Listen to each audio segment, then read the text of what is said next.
What is going on, team? It is your friend Austin here with AP Space, and today we're going to configure the SPI loopback software with an interrupt on an STM32F7. So let's get right to it.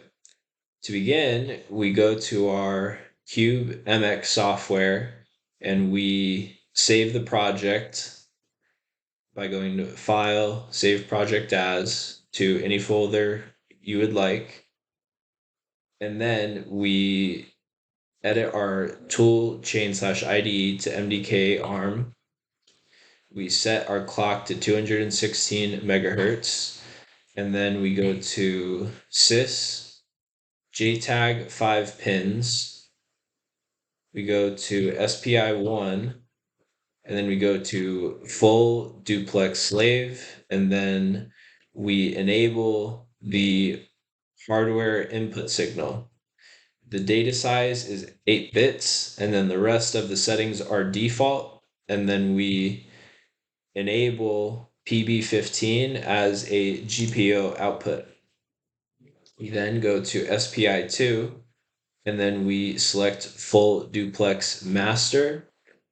The data size is 8 bits, and then our baud rate is 27.0 megabits per second, assuming our clock is at 216 megahertz.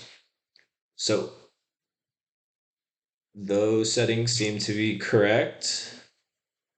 We then generate the code. We open our project, and then we go to project options and make sure our default compiler version 6 is selected. We go to OK, and then in main.c we need 3 blocks of code. We need this block of code and user code begin 0 to define our array variables. Then we have 2 more variables here for our counters, and then we have our callback function here in user code begin 0. And then in user code begin 2, we have our second block of code to initialize the receive interrupt on SPI1. We then transmit our first 8 bytes of data with the 3 lines of code here. And then in our while loop, we need our third block of code here. And we are transmitting 8 bytes of data on SPI2 every 1 second here. So those are the 3 blocks of code you need for the SPI interrupt software. And then what we want to do is go to flash erase to erase the current contents of the flash memory.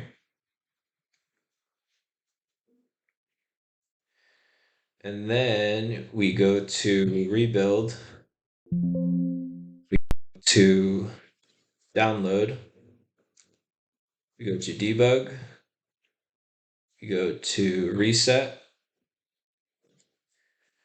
And then if you need to add your array variables to watch 1, you go to, or highlight, right click, and then add array 0tx to watch 1, and add array 0rx to watch 1, and then that is how you add the variables to where you can see the data. And then we click run, and then we see our data going from our transmit array to our receive array.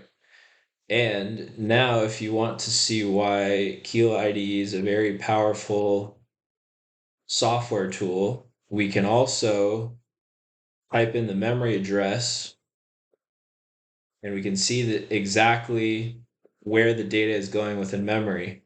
So in watch 1, this is the memory address of array 0rx. So the memory address is listed here.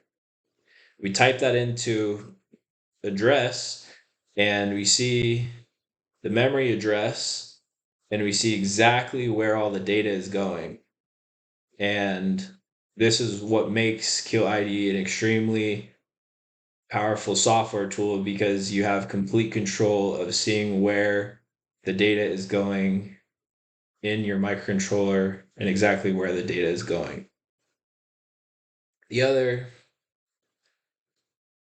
neat feature of QIDE is that you see all the assembly language of the code here. So if you really know what you're talking about, you can read through all this business here. So that is how you configure the SPI loopback software with an interrupt, and you guys all have a wonderful day.